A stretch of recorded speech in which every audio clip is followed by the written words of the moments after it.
اس مبارک اور معزز اجتماع کے لیے میں نے سرنامہ کلام میں سورہ جمعہ کی ابتدائی 3 آیتوں کی تلاوت کا شرف حاصل کیا۔ سورہ جمعہ قرآن مجید کا 62واں سورہ ہے اور اس کے آغاز کی یہ 3 ابتدائی آیات ہیں۔ پروردگار نے ارشاد فرمایا کہ یسبح للہ ما فی السماوات و ما فی الارض، اس کائنات کا ذرہ ذرہ اللہ کی بے عیبی کا اعلان کر رہا ہے۔ یسبح للہ ما فی السماوات و ما فی الارض، کائنات کا ہر ذرہ اعلان کر رہا ہے کہ ہمارا خالق بے عیب ہے۔ یہ خالق ہے کون؟ الملک القدوس العزیز الحکیم، یہ بادشاہ ہے، اللہ بادشاہ ہے، قدوس یعنی بے عیب ہے، عزیز یعنی غالب اور طاقت والا ہے، حکیم یعنی منصوبے کے بغیر کسی کام کو انجام نہیں دیتا۔ 4 نام ہیں اللہ کے، بادشاہ ہے، بے عیب ہے، طاقتور ہے اور حکمتوں والا ہے۔ هو الذی بعث فی الامیین رسولا منہم، یہ اللہ وہی ہے جس نے امیین میں ایک رسول کو بھیجا، ایک رسول کو مبعوث کیا۔ هو الذی، یہ وہ ہے جس نے ایسا رسول بھیجا، یہ وہ ہے جس نے ایسا رسول بھیجا۔ اب مجھے بتاؤ کہ یہ رسول کا تعارف ہے یا خدا کا؟ پھر سننا، یسبح للہ ما فی السماوات و ما فی الارض الملک القدوس العزیز الحکیم هو الذی بعث فی الامیین رسولا منہم، یہ اللہ وہ ہے جس نے امیین میں ایسا رسول بھیجا، یعنی اللہ ملک ہے، قدوس ہے، عزیز ہے اور حکیم ہے اور ایسا رسول بھیجنے والا ہے۔ یہ تعارف رسول کا نہیں، اللہ کا تعارف ہے محمد کے وسیلے سے۔ تو اللہ اپنے تعارف میں محمد کو اپنا وسیلہ بنائے، تو ہم اگر اپنی نجات کے لیے اسے وسیلہ بنا لیں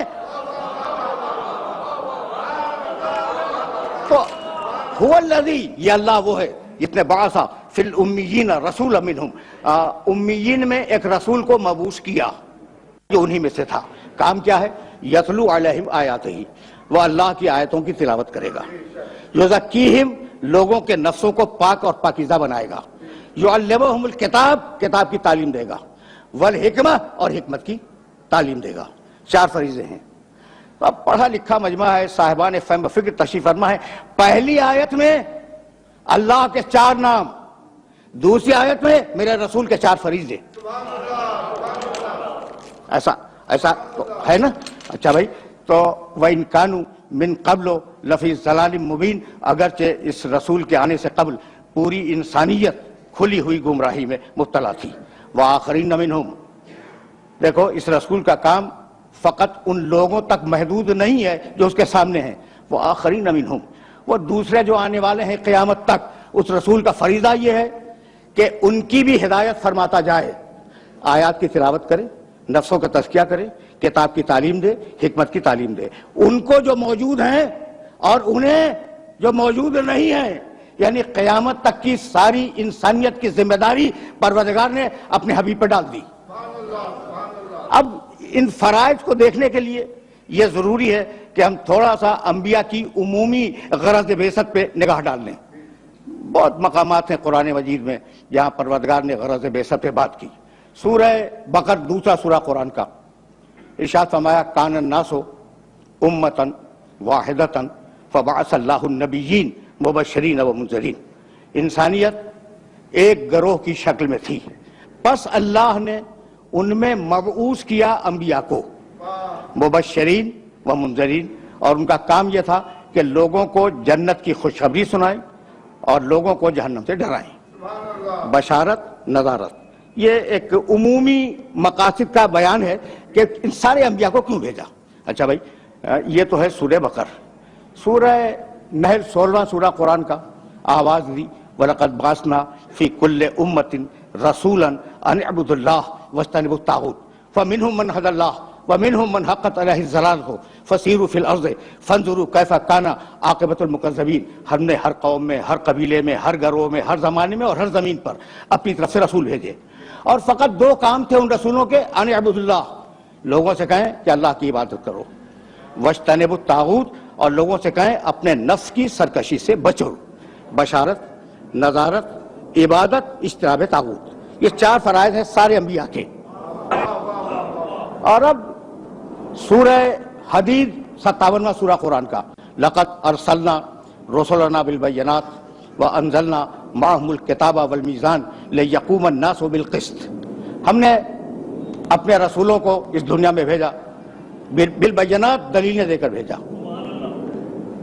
اور ہم نے ان کے ساتھ ایک کتاب اتاری اور ایک ترازو اتاری، لقد ارسلنا رسلنا بالبینات وانزلنا معهم الکتاب والمیزان، کیوں بھیجا؟ لیقوم الناس بالقسط، تاکہ لوگ عدل پہ زندگی گزاریں۔ یہ ہیں عمومی مقاصد کہ ہم نے انبیاء کو کیوں بھیجا۔ اور اب میرے نبی کا تذکرہ سورہ اعراف میں کیا، 7واں سورہ ہے اور 157ویں آیت ہے، الذین یتبعون الرسول النبی الامی الذی یجدونہ مکتوبا عندہم فی التوراۃ والانجیل یامرہم بالمعروف وینہاہم عن المنکر ویحل لہم الطیبات ویحرم علیہم الخبائث ویضع عنہم اصرہم والاغلال التی کانت علیہم۔ میں نے طویل آیت ہے اور پوری آیت نہیں پڑھی، درمیان سے پڑھی۔ پیروی کرو الذین یتبعون الرسول النبی الامی، پیروی کرو، اور پیروی کرتے ہیں لوگ اس رسول کی، رسول جو پیغام لائے، اس نبی کی، نبی جو پیغام لے۔ ایک ہی شخص ہے، دو آدمی نہیں ہے کہ الگ ہو رسول اور الگ ہو نبی۔ جب لے رہا ہے نبی ہے، جب دے رہا ہے رسول ہے۔ ایک ہی، یعنی جہتیں بدلی ہوئی ہیں، شخصیت نہیں بدلتی۔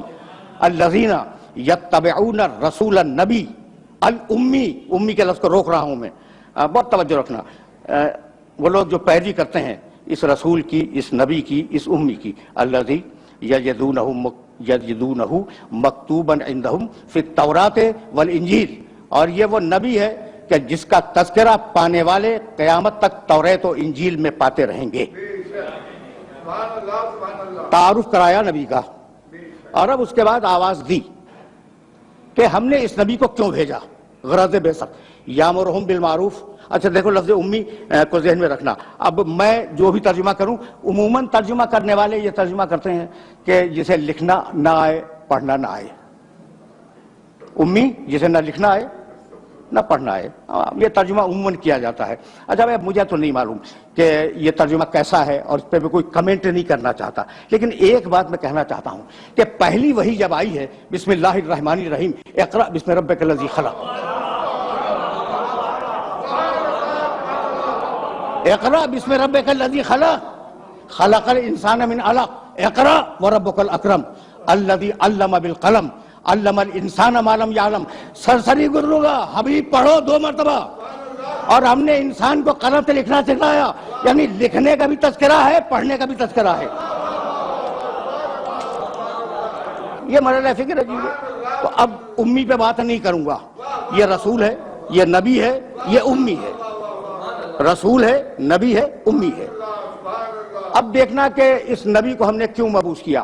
یامرہم بالمعروف، ہم نے اسے اس لیے مبعوث کیا کہ وہ لوگوں کو اچھائیوں کو حکم دے، وَيَنْهَاهُمْ عَنِ الْمُنْكَرِ، اور لوگوں کو برائیوں سے روکے۔ توجہ رکھنا، یامرہم بالمعروف وَيَنْهَاهُمْ عَنِ الْمُنْكَرِ وَيُحِلُّ لَهُمُ الطَّيِّبَاتِ، پاکیزہ چیزوں کو انسانیت کے لیے حلال قرار دے، وَيُحَرِّمُ عَلَيْهِمُ الْخَبَائِثَ، اور خبیث چیزوں کو انسانیت پر حرام کر دے، وَيَضَعُ عَنْهُمْ إِصْرَهُمْ وَالْأَغْلَالَ الَّتِي كَانَتْ عَلَيْهِمْ، اور ہم نے اس نبی کو اس لیے بھیجا کہ تم نے جو اپنی بنیادیں بنائی ہوئی ہیں رسم و رواج کی، اور تمہارے جو رسم و رواج ہیں انہیں توڑ دے اور اللہ کے قانون کو نافذ کرے۔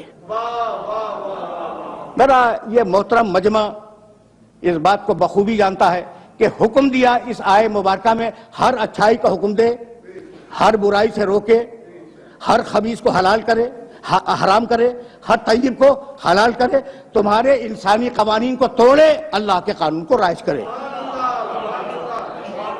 ہر اچھائی کو جانتا ہے جب تو حلال کرے گا، توجہ رکھنا، ہر برائی کو جانتا ہے جب تو حرام کرے گا، ہر خبیث کو جانتا ہے، ہر طیب کو جانتا ہے، بھائی ہر چیز جانتا ہے، پھر امی ہے۔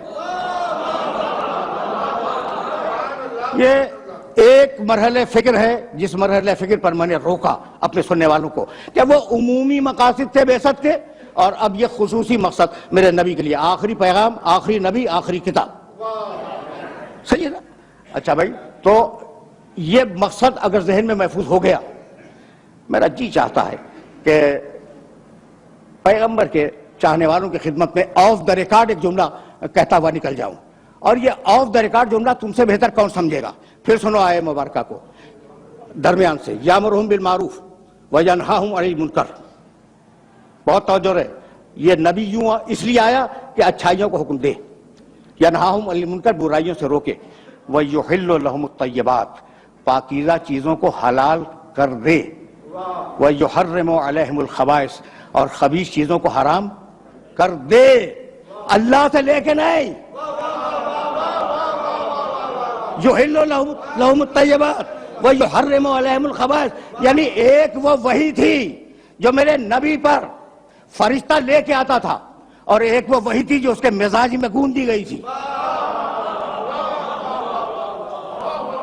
بھائی آیت کا مزاج تو یہی ہے، یحل لہم الطیبات ویحرم علیہم الخبائث، اور خبیث چیزوں کو حرام کرے خود، طیب چیزوں کو حلال کرے وہ خود.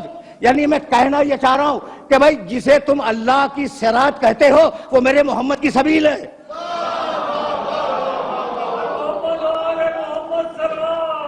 جسے تم صراط مستقیم کہتے ہو اور جسے سبیل الہی کہتے ہو، وہ واقعاً بنا ہوا کوئی راستہ نہیں ہے. میرا محمد قدم رکھتا جائے، راستہ بنتا جائے.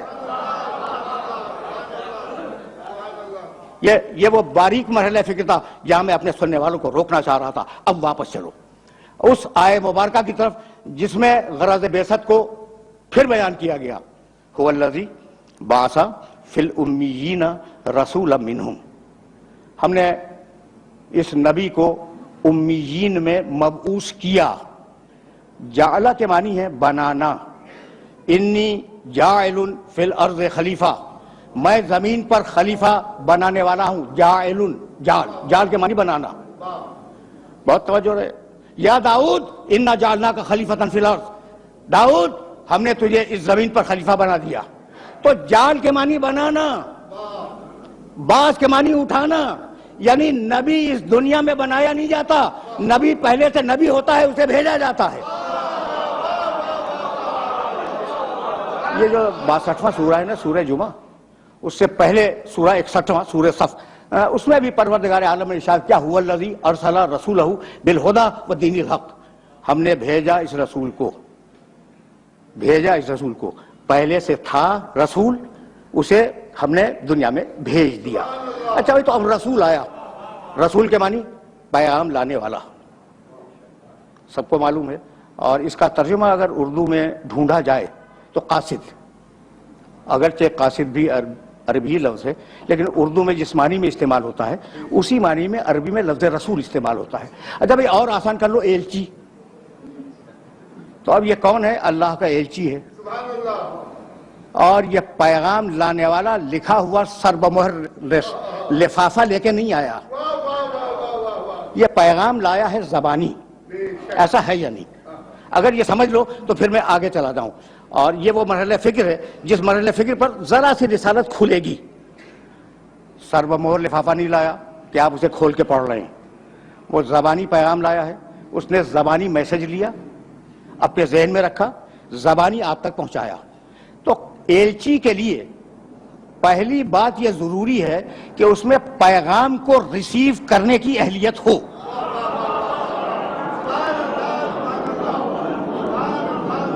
بھائی آپ پیغام تو زبانی دے رہے ہیں نا، پیغام دے رہے ہیں زبانی. جب زبانی پیغام دے رہے ہیں تو اس میں اہلیت ہو کہ وہ پیغام کو سمجھ کر اپنے پاس محفوظ رکھ سکے. پہلی ضرورت ایلچی کی. دوسری ضرورت، حافظہ اتنا اچھا ہو کہ وہ اس پیغام کو بھول نہ جائے، مکمل طریقے سے یاد رکھے تاکہ پہنچا سکے. یہ دوسری ضرورت اس ایلچی کی.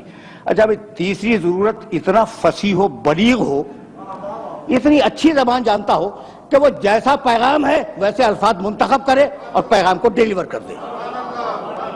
ٹھیک ہے نا؟ اچھا بھائی، اب چوتھی اور آخری شرط سنو پیغام لانے والے کی. جن کے پاس پیغام لا رہا ہے ان میں اس کا اتنا اعتبار ہو کہ اسے سچا بھی مانتے ہوں، قابل اعتماد بھی مانتے ہوں. بھائی انہی شرطوں کا نام تو عصمت ہے.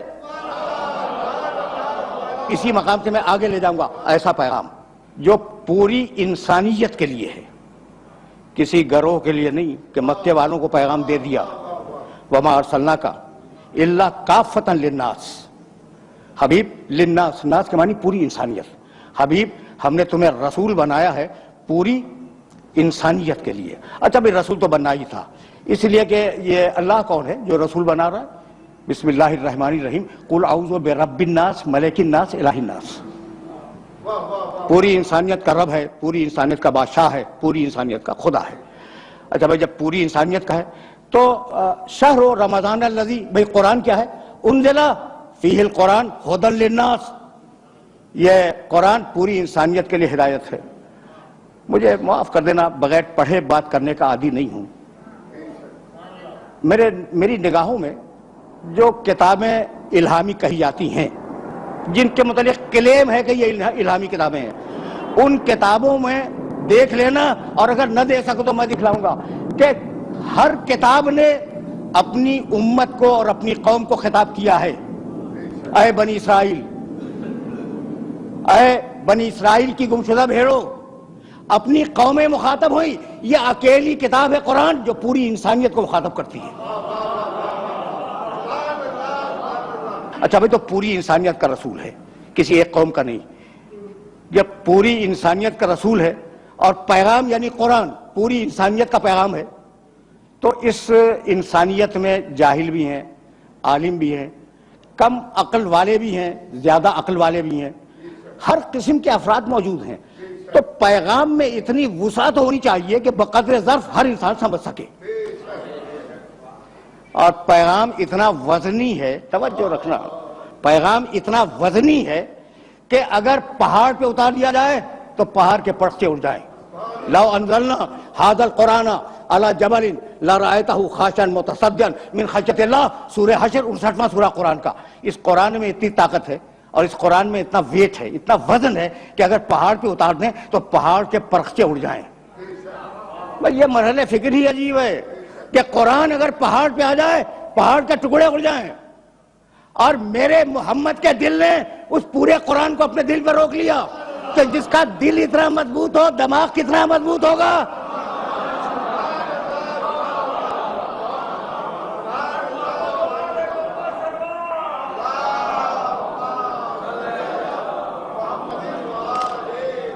اب میں ایک جملہ کہنا چاہ رہا ہوں اور پڑھ کے بولتا ہوں.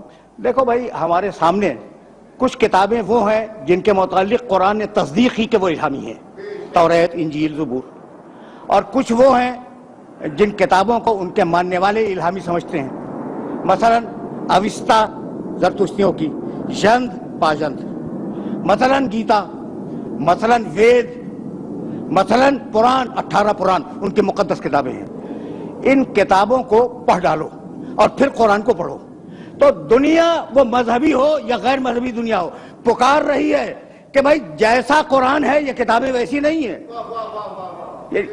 یہ بالکل غیر مذہبی افراد جو فقط دور سے ایک تیسری فرد کی حیثیت سے قرآن مجید کو اور ان کتابوں کو دیکھتے ہیں، ان میں مستشرقین ہیں یورپ کے. وہ پڑھنے کے بعد کہتے ہیں کہ بھائی یہ قرآن تو ان کتابوں جیسا نہیں، توریت قرآن جیسی نہیں، انجیل قرآن جیسی نہیں، زبور قرآن جیسی کتاب نہیں ہے، وید، پران، ژند، پاژند یہ ساری کتابیں، گیتا قرآن جیسی نہیں ہے. تو اب میں ایک سوال کرنا چاہ رہا ہوں کہ کتابیں قرآن جیسی نہیں ہیں اور قرآن لانے والا تم جیسا ہے؟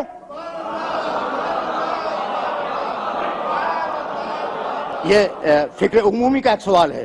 تو بھائی اب اس کے کردار کو پروردگار عالم نے دلیل بنا کر پیش کیا. یعنی عجیب، پیغمبر اکرم کے کردار مبارک کی جو حفاظت کی ہے قرآن نے، اس حفاظت کا جواب نہیں ہے. سورہ نساء قرآن مجید کا 4 سورہ 64 آیت، فلا وربک لا یؤمنون حتی یحکموک فیما شجر بینہم ثم لا یجدوا فی انفسہم حرجا مما قضیت ویسلموا تسلیما. فلا وربک، تیور دیکھو قرآن مجید کی اس آیت کے، عجیب تیور ہے. اللہ مخاطب ہے اپنے حبیب سے، فلا وربک لا یؤمنون، حبیب تیرے اللہ کی قسم، تیرے اللہ کی قسم، لا یؤمنون، یہ زبانی کلمہ پڑھنے والے مومن نہیں ہیں۔ فلا وربک لا یؤمنون، یہ اس وقت تک مومن نہیں ہوں گے حتی یحکموک فیما شجر بینہم، جب تک کہ اپنے آپس کے اختلافات میں تجھ سے فیصلہ نہ کروائیں۔ کیا مقام ختم نبوت ہے کہ صرف کلمہ پڑھ دینا کافی نہیں ہے۔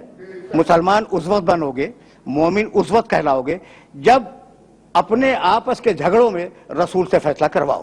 اچھا بھئی تم نے فیصلہ کروا لیا، فیصلہ کروا لینا کافی نہیں ہے، ثم لا یجدوا فی انفسہم حرجا مما قضیت، خبردار فیصلہ کروانے کے بعد رسول کے حکم پر کسی قسم کا شبہ طاری نہ کرنا، کسی قسم کا شبہ تمہارے دل میں نہ آنے پائے کہ یہ رسول نے کیا کہہ دیا۔ وَيُسَلِّمُ تَسْلِيمًا، اور میرے محمد کے سامنے اپنے سر تسلیم کو خم کر دو۔ سمجھ نہیں آیا؟ اللہ کے آگے جھکنے کا نام ہے اسلام، محمد کے آگے جھکنے کا نام ہے تسلیم۔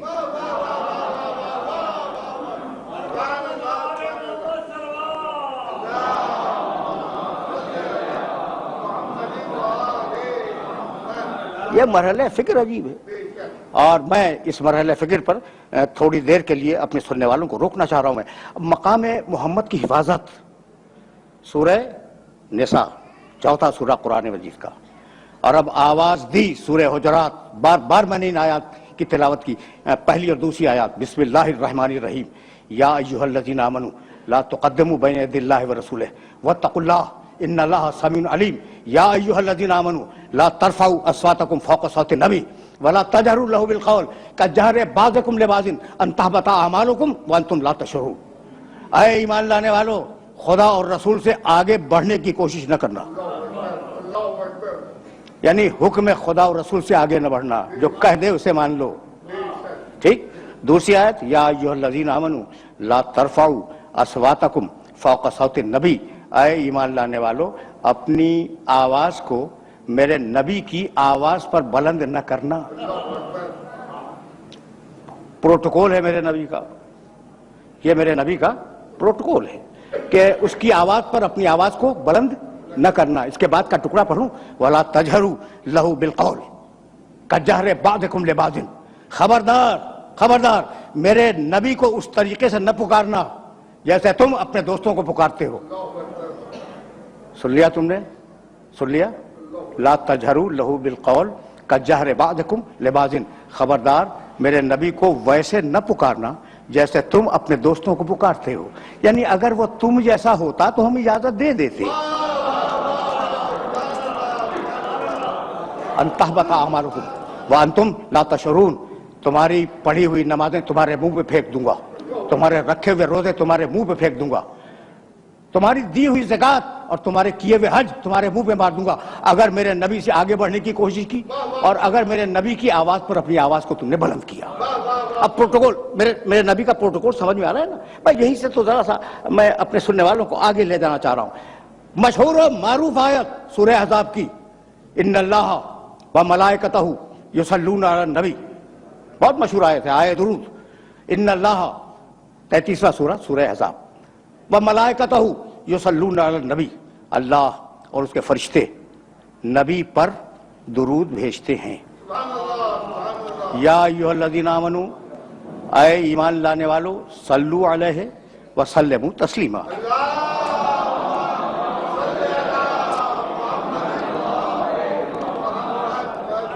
اے ایمان لانے والو تم بھی اس پہ درود بھیجو اور اس کے آگے اپنے سر تسلیم کو خم کر دو۔ قرآن کا کوئی لفظ بے مصرف نہیں ہے۔ قرآن کے پاس وقت 23.5 سال کا، کام قیامت تک کا، تو جو لفظوں کو جن لفظوں کو وہ منتخب کر لے اور جو لفظ اٹھا لے لغت سے، وہ ظاہر ہے کہ بڑے معنی دار ہوتے ہیں۔ یا بھائی ان اللہ و ملائکتہ یصلون علی النبی، نبی، رسول، محمد، عبد، اللہ درود بھیجتا ہے محمد پر، آیت میں نبی ہے، محمد نہیں ہے، ٹھیک ہے نا؟ جب یہ معراج میں لے گیا تو کہنے لگا سبحان الذی اسری بعبدہ لیلا، میں اپنے عبد کو لے گیا معراج میں، اپنے عبد کو لے گیا معراج میں۔ تو محمد ولادت کے وقت نام رکھا گیا، معراج میں گئے اب کہلائے، ٹھیک ہے نا؟ اچھا پھر رسول بنے، جب اعلان بعثت کیا تو رسول بنے، تو درود بھائی توجہ رہے، محمد پہ نہیں، درود رسول پہ نہیں، درود عبد پہ نہیں، درود نبی پر۔ اب سوچنے والی بات ہے کہ یہ لفظ نبی کو منتخب کیوں کیا؟ درود بھیجتا ہے محمد پر، نہیں، درود پھر اس دن سے ہوتی جس دن محمد دنیا میں پیدا ہوئے۔ اللہ اور اس کے فرشتے درود بھیجتے ہیں رسول پر، اس دن سے درود ہوتی جس دن سے اعلان رسالت کیا، ٹھیک؟ اچھا بھی اگر کہہ دیتا کہ اللہ اور اس کے فرشتے عبد پر، عبد کے معنی بندہ، اب پر درود بھیجتے ہیں تو معراج کی رات سے درود شروع ہوتی، ٹھیک ہے یا نہیں؟ پھر ایک مرتبہ زحمت اور دینا چاہ رہا ہوں، محمد ولادت کے دن سے، رسول بعثت کے دن سے، عبد معراج کی رات سے رکھا۔ ان اللہ و ملائکتہ یصلون علی النبی، اب جب سے نبی ہے تب سے درود ہے، کب سے نبی ہے؟ کنت نبیا وآدم بین الماء والطین۔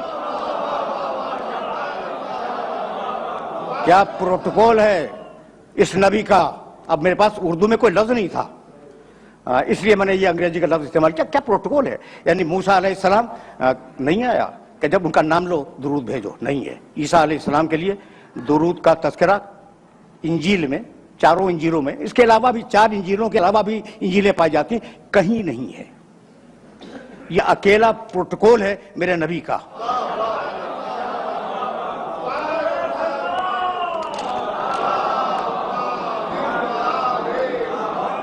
وذکر 19واں سورہ فی الکتاب مریم اذ انتبذت من اہلہا مکانا شرقیہ۔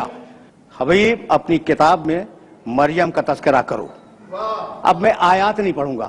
مریم اپنے رشتہ داروں سے ہٹ کر مشرقی علاقے میں چلی گئی، اور جب وہ مشرقی علاقے میں گئی تو اس نے پردہ کھینچ لیا اپنے اور رشتہ داروں کے درمیان۔ جب پردہ کھنچ گیا، ارسلنا الیہا روحنا، ٹکڑے پڑھنا ہوں آیات کے، فتمثل لہا بشرا سویا، ہم نے اپنے فرشتے کو بھیجا اور وہ فرشتہ انسانی پیکر میں مریم کے سامنے آیا۔ مریم گھبرا گئی، گھبرا کے کہنے لگی کہ میں اللہ کی پناہ چاہتی ہوں۔ یہ تو کہاں سے آ گیا؟ کہا مریم مت گھبراؤ، انما انا رسول ربک لأہب لک غلاما زکیہ۔ مریم مت گھبراؤ، میں کوئی انسان نہیں ہوں، بشری پیکر میں آیا ہوں، میں تو تمہارے رب کا رسول ہوں، اور تمہیں خوشخبری سنانے آیا ہوں کہ تمہیں ایک پاکیزہ بچہ عطا ہوگا۔ بچہ پیدا ہوا، توجہ رہے، اس لیے کہ میں بہت دور جاؤں گا اور میرے پاس تھوڑا سا وقت ہے، اسے بہت کارآمد کرنا چاہ رہا ہوں میں۔ بچہ پیدا ہوا، قرآن میرے پاس وقت ہوتا تو میں ساری آیتیں آپ کی خدمت میں پیش کرتا۔ بچہ پیدا ہو گیا، جب بچہ پیدا ہو گیا تو مریم کمزور تھیں، ابھی بچے کی پیدائش ہوئی ہے، حزی الیک بجیزی نخلت تو ساقط علیک رطبا جنیہ۔ مریم تم کمزور ہو نا، یہ جو کھجور کا درخت ہے جس کے نیچے تم بیٹھی ہوئی ہو، ہلاؤ، جب ہلاؤ گی تو تمہارے اوپر تازہ کھجوریں گریں گی، رطبا جنیہ، تازہ کھجوریں۔ بھائی توجہ رکھنا، تازہ کھجوریں گریں گی۔ کس دن گریں گی؟ 25 دسمبر کو تازہ کھجوریں، جو خرموں کے پکنے کے دن ہی نہیں ہیں، تازہ کھجوریں گریں گی، انہیں کھاؤ اور اپنی طاقت کو بحال کرو۔ پھر آگے مریم بچے کو گود میں لے کے چلی۔ جب وہ شہر ناصرہ کے چوک پہ بچے کو گود میں لیے ہوئے آئیں تو پاکیزہ مریم، کنواری مریم، طاہرہ مریم، مطہرہ مریم، وہ بوڑھے یہودی جو وہاں بیٹھے ہوئے تھے، انہوں نے کنواری مریم کی گود میں بچہ دیکھا تو کہنے لگے یا اخت ہارون ما کان ابوک امرأ سوء وما کانت امک بغیہ۔ اے ہارون کی بہن تیری ماں بھی اچھی تھی تیرا باپ بھی اچھا تھا، تو بچہ کہاں سے لے آئی؟ تو یہ بچہ کہاں سے لے آئی؟ اب یہ جملہ ہے نہیں، یہ میں سمجھانے کے لیے کہہ رہا ہوں، تیری ماں بھی اچھی تھی تیرا باپ بھی اچھا تھا، یہ بچہ فاشارت الیہ، مریم نے اشارہ کیا گود کے بچے کی طرف۔ میرے عزیزو، میرے دوستو، میں آپ کے سامنے یہاں موجود ہوں، ٹھیک؟ آپ نے مجھ سے کوئی سوال کیا اور میری گود میں بچہ ہے، فرض کر لیں تھوڑی دیر کے لیے میری گود میں 2 دن کا 2 ہفتے کا کوئی چھوٹا سا بچہ ہے، آپ نے مجھ سے سوال کیا کوئی علمی سوال، میں نے کہا اس بچے سے پوچھ لیں، تو اب 2 صورتیں، اپنی مثال دے رہا ہوں، 2 صورتیں، میں نے کہا بچے سے پوچھ لیں، ٹھیک ہے نا؟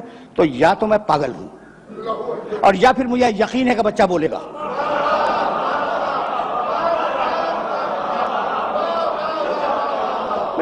سیدھی بات کرو، سیدھی بات کرو، یا تو میں واقعاً پاگل ہوں کہہ رہا ہوں کہ اس بچے سے پوچھ لو، اور یا مجھے یقین ہے کہ بچہ بولے گا۔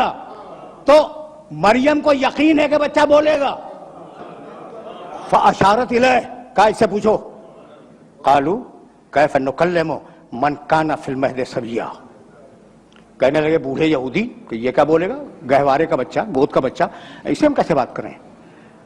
اب عیسیٰ گود سے بولے، قال انی عبداللہ آتانی الکتاب وجعلنی نبیا، عیسیٰ کہنے لگے میں اللہ کا بندہ ہوں۔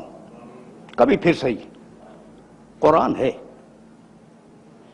اور بڑی عجیب و غریب کتاب ہے، اور میرا یہ میسج ہے نہ فقط سامنے بیٹھے ہوئے محترم سامعین سے، بلکہ جہاں جہاں تک یہ آواز نہ آئے کہ کچھ وقت قرآن کے مطالعے کو دیا کرو، لیکن یقین کرو، قسم کھا کے کہہ رہا ہوں کہ یہ قرآن تمہارے باپ سے زیادہ شفیق اور تمہاری ماں سے زیادہ مامتا والی کتاب ہے۔ کبھی اس میسج کو اپنے ذہن کے اندر محفوظ رکھنا اور بات کرنا۔ قالوا کیف نکلم من کان فی المہد صبیا قال انی عبداللہ آتانی الکتاب وجعلنی نبیا، عیسیٰ بولے گود سے مریم کی کہ میں اللہ کا بندہ ہوں، اللہ نے مجھے کتاب دی ہے اور اللہ نے مجھے نبی بنایا۔ کہاں سے بولے؟ گود سے۔ عیسیٰ اعلان کر رہے ہیں مریم کی گود سے کہ اللہ نے مجھے نبی بنایا ہے۔ پھر حضرت یحییٰ کے لیے اسی قرآن نے آواز دی، یا یحییٰ خذ الکتاب بقوۃ وآتیناہ الحکم صبیا، اے یحییٰ ہم تمہیں کتاب دے رہے ہیں، اس کتاب کو مضبوطی کے ساتھ تھام لو۔ وآتیناہ الحکم صبیا، ہم نے بچپنے میں یحییٰ کو نبوت دے دی۔ پروردگار عیسیٰ کو بچپنے میں نبوت دیتا ہے مریم کی گود میں، یحییٰ کو بچپنے میں نبوت دیتا ہے۔ یہ جو کائنات کا سب سے بڑا نبی ہے اسے 40 برس تک انتظار کروایا۔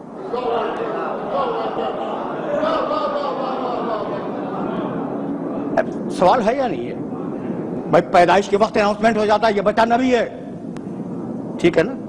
تو وہ جو میرے نبی کے مقابلے میں ذرا کم نبی ہیں، کم رتبے کے نبی ہیں، انہیں کسی کو بچپنے میں دے دی، کسی کو ماں کی گود میں نبوت دے دی، اسے 40 برس انتظار۔ تو بھائی بات جانتے ہو کیا ہے؟ اب ایک بات سنو اور اب مجھے اجازت دے دو۔ دنیا میں جتنی بھی درسگاہیں پائی جاتی ہیں تجرباتی علوم کی، یعنی سائنسز کی، جتنی درسگاہیں دنیا میں پائی جاتی ہیں نا، ان درسگاہوں میں جب استاد پڑھاتا ہے تو پہلے تھیوری سمجھاتا ہے، پریکٹیکل بعد میں کرواتا ہے۔ ایسا ہے یا نہیں؟ میں تھیوری دی، مثالیں دے سکتا ہوں لیکن بس اس اشارے پہ اکتفا کرو۔ تھیوری دی، اسے نظریہ سمجھایا اور نظریہ سمجھا کر ڈیمونسٹریٹ کیا اپنی لیب میں لے جا کے۔ تو دنیا کا طریقہ کیا ہے کہ پہلے نظریہ بتلائے پھر عمل کروائے۔ قدرت کے کام اس کی شان نرالی ہے، اس کے کام الگ ہیں۔ تم کرتے ہو پہلے نظریہ بتلاؤ پھر عمل کرواؤ، ہم اس کا الٹا کریں گے، پہلے محمد سے 40 برس عمل کروائیں گے اور پھر قرآن کا نظریہ نازل کریں گے۔ اب دونوں کو ملا کے دیکھ لو، جیسا میرا محمد ویسا قرآن، جیسا قرآن ویسا محمد۔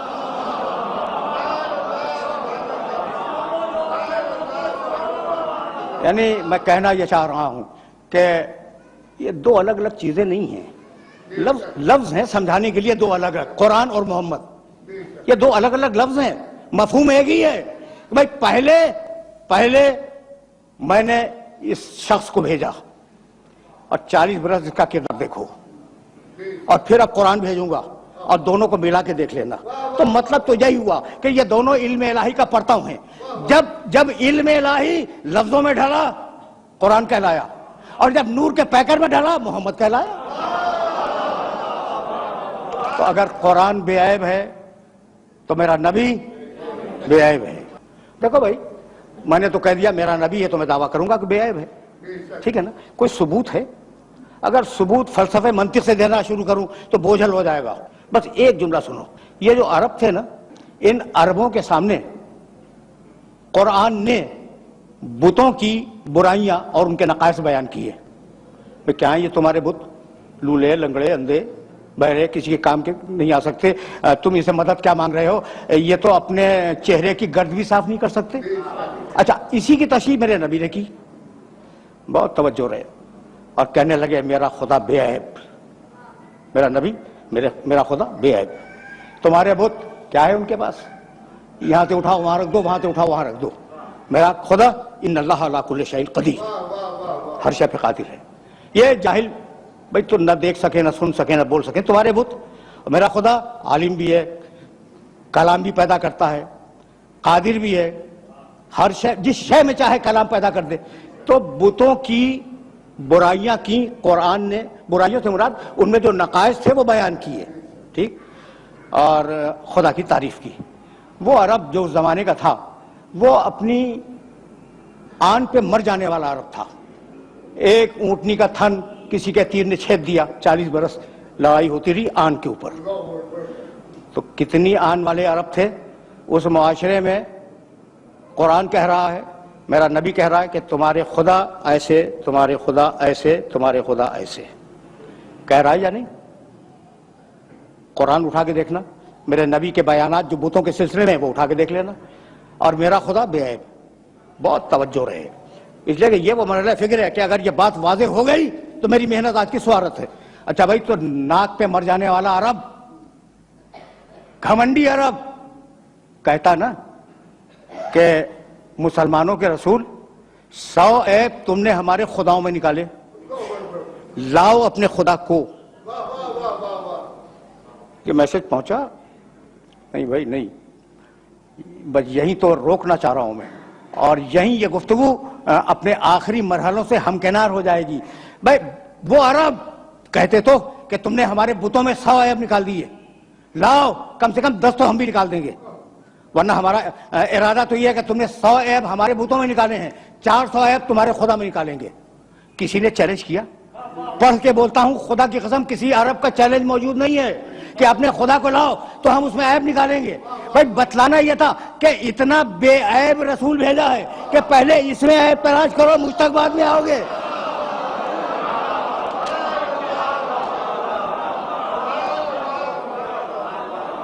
حقیقت یہ ہے کہ کوئی نبی کائنات کا، مجھے معاف کر دینا، میں تو قرآن کے فریم ورک میں باتیں کر رہا تھا، میرے نبی کے مقابلے پہ کھڑا نہیں ہو سکتا.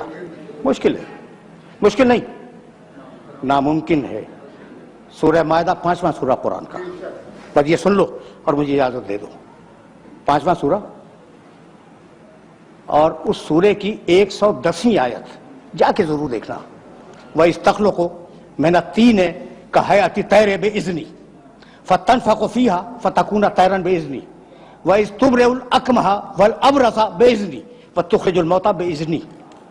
اس پڑھے لکھے مجمع میں اذن کا ترجمہ کرنے کی ضرورت نہیں ہے. اذن کے معنی اجازت. ٹھیک، ترجمہ کروں. وَإِسْتَخْلُقُ مِنَ الطِّينِ كَهَيْئَةِ الطَّيْرِ بِإِذْنِي. عیسیٰ اس وقت کو یاد کرو جب تم گیلی مٹی اٹھا کر پرندے کی شکل بناتے تھے، بے اذنی، میرے اذن اور میری اجازت سے. فَتَنْفَخُ فِيهَا فَتَكُونَ طَيْرًا بِإِذْنِي. تم نے اجازت تو لے لی، پھر تم نے پھونک ماری، پرندہ اڑ گیا میرے اذن اور میری اجازت سے. بڑا نبی ہے، صاحب شریعت، حضرت عیسیٰ علیہ السلام صاحب شریعت، اولو العزم، اور آج تک زندہ ہے، چوتھے آسمان پہ. بھئی کیا ہے؟ اذن دے مالک، مٹی اٹھائی، اذن دے پرندہ بناؤ، اذن مل گیا. پرندہ بنا لیا، اذن دے پھونکو، اذن مل گیا اور اذن الہی سے پرندہ اڑ گیا. وَإِذْ تُبْرِئُ الْأَكْمَحَ وَالْأَبْرَصَ بِإِذْنِي. عیسیٰ تم نے کوڑھی انسان کو اچھا کیا میرے اذن اور میری اجازت سے. وَالْأَبْرَصَ جسے سفید داغ ہو جائے تم نے اسے اچھا کیا, ٹھیک ہے. سورہ مائدہ 5واں سورہ 110ویں آیت, تم نے اچھا کیا میرے اذن اور میری اجازت سے. آخری ٹکڑا عیسیٰ تم نے مردوں کو بھی زندہ کیا, کوئی شک نہیں ہے, بے اذنی میرے اذن سے. اتنا بڑا نبی اپنی مرضی سے کام نہیں کر سکتا, قدم قدم پہ اذن مانگنے کا محتاج ہے. آخری جملہ, قدم قدم پر اذن مانگنے کا محتاج ہے. اذن مانگا مٹی اٹھائی, اذن مانگا پرندہ بنایا, اذن مانگا پھونک ماری, اذن الہی سے پرندہ اڑ گیا. کوڑھی کو اچھا کرنا ہوا, اذن مانگا. مبروس کو اچھا کرنا ہوا, اذن مانگا. مردے کو زندہ کرنا ہوا, اذن مانگا. یہ ہیں سارے نبی, 1,23,999 نبی. اور اب میرا نبی, سورہ احزاب 33واں سورہ, یا ایھا النبی انا ارسلناک شاہدا ومبشرا ونذیرا وداعیا الی اللہ باذنہ. حبیب ہم نے تجھے اپنا پورا اذن دے دیا, اب تجھے بار بار اذن مانگنے کی ضرورت نہیں ہے. سورج پلٹا دے تیری مرضی, چاند کو توڑ دے تیری مرضی, ستارے کو اتار لے تیری مرضی, گو سے کلمہ پڑھوا لے تیری مرضی, سنگریزے سے تسبیح کروا لے تیری مرضی, کسی کو کندھے پہ بلند کر لے تیری مرضی, کسی کو سینے سے لگا لے تیری مرضی.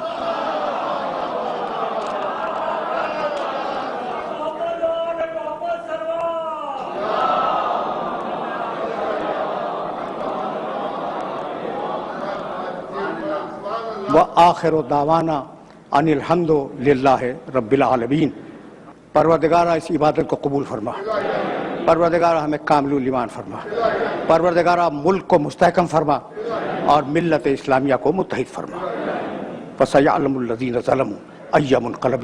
برحمتك يا أرحم الراحمين وصلى الله على محمد وآله الطاهرين.